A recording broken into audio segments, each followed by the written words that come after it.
bi rad povedal, da pri teh novih ali dodatnih pooblastilih gre v bistvu za več stvari. Prva, ki je najpomembnejša, je tekoče odvijanje del in nalog, ki jih vodstvo te občine ima, in te naloge so zelo velike. Že zdaj imamo z podpisovanjem, zlasti župan, vseh možnih pogodb zelo veliko dela. Je težko delati v takšnih pritiskih, kot se zadnje čase pojavljajo, strani preiskovalnih organov, policije, medijev, skratka vsega tega, kar se v tem času zgrinja nad mestno občino Maribor, ob dejstvu, da nas čaka veliko nalog, veliko projektov, dogovarjanj z državo, z posameznimi ministrstvi, ne samo za tekoče zadeve ali pa za bodoče projekte v okviru Evropske prestolnice kulture, univerzijade in drugih projektov, ampak tudi za v bistvu stvari, ki se vlečejo za nazaj, kjer je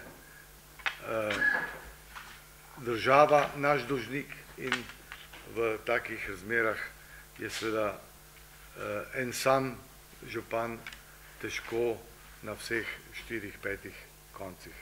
Ampak, spoštovani predstavniki medijev, želim pa, da bi tudi vi na nek način nam mogoče kdaj tudi kaj pomagali, ker to ne gre konec koncev samo za občinsko upravo, to ne gre samo za župana in nas podžupanov, ampak to gre za celotni Maribor.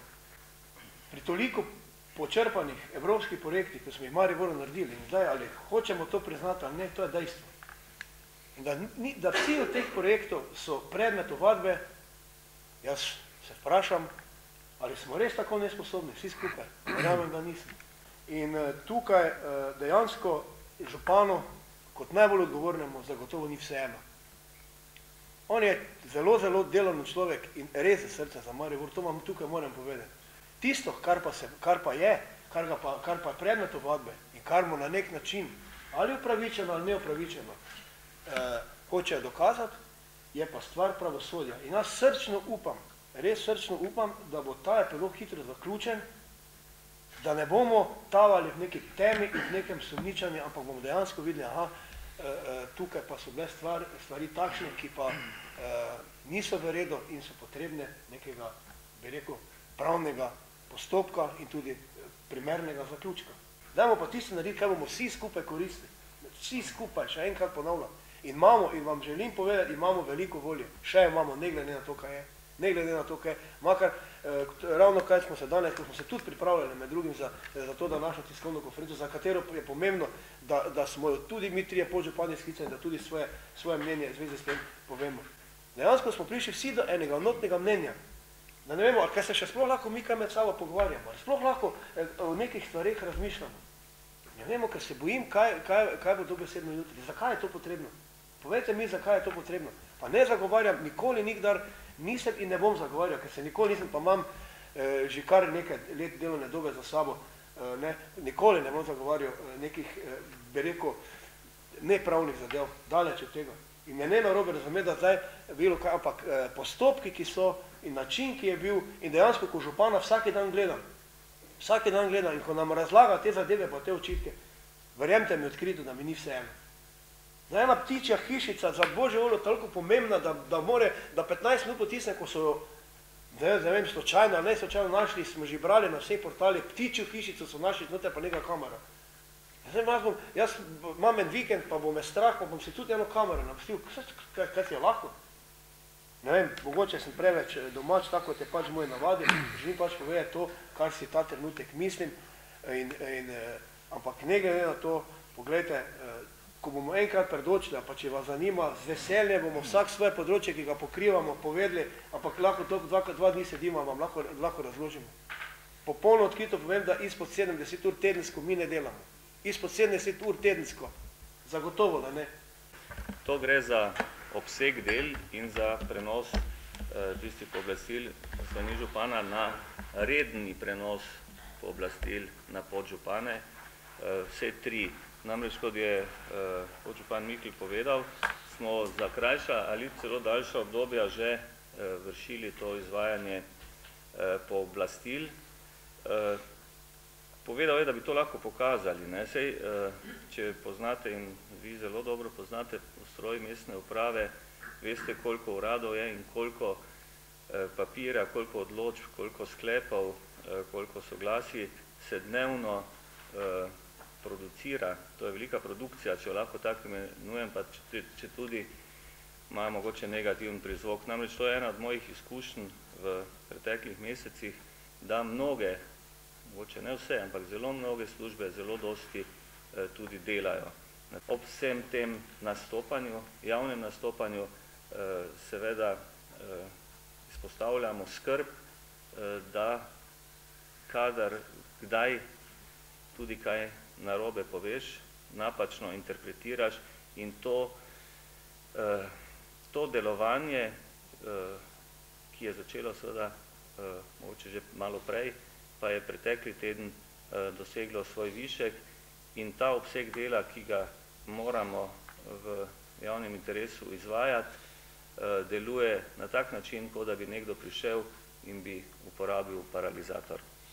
Gre v bistvu enostavno za to, da vsi skupaj ocenimo, zdaj pa govorim seveda kot Mariborčan.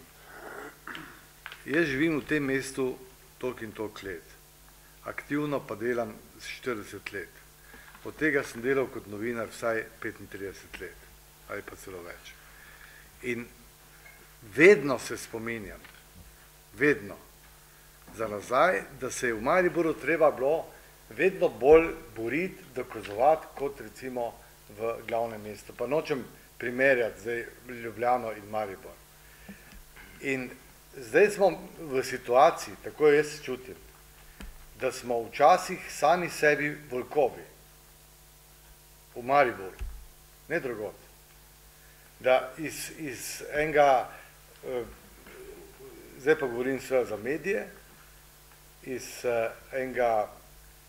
ene velike želje po resnicoljubnosti, po demokratičnosti, po tem, da mi dokažemo, da lahko tudi najdemo kaj, pa ne vem kaj še vse, smo včasih mnogo bolj podvrženi iskanju dlag v jajcu, kot v kakšnem drugem mestu.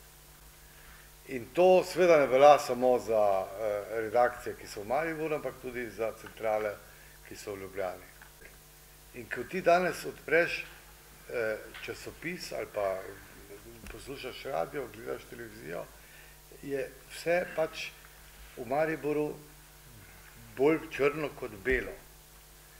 Noben pa ne reče, da je Maribor pred ekonomsko-socialno eksplozijo, da imamo čez 170.000 obrokov razdelimo ljudem, ki so pravzaprav na ulici, da Rdeči križ ima velike težave, da je vedno večja gneča pred temi socialnimi kuhinjami in tako naprej. In da še do danes ni ne zakona o pomoči Štajerske pa Mariboru, medtem ko drugod je, govorimo o pomoči vlade, da je interes te vlade očitno pač takšen, da so druga področja pomembnejša. Maribor, nekoč delovsko središče, eden najbolj razvitih centrov v bivši Jugoslaviji in tudi en center, ki je pač skozi drugo središče v Sloveniji, pa zdaj prihaja v obdobje, ko se brezposelnost bliža 18%. Enak problem je danes, je bil včeraj tudi, to je sicer druga tema, Zidar pa ta njegova operacija. Iz tega delamo, iz objektivnega problema zdravstvenega, delamo največji problem. Kot da je to zdaj super zločin, da je šel nekdo pač nekoga operirati, ki je pač bolj izpostavljen kot kdo drug.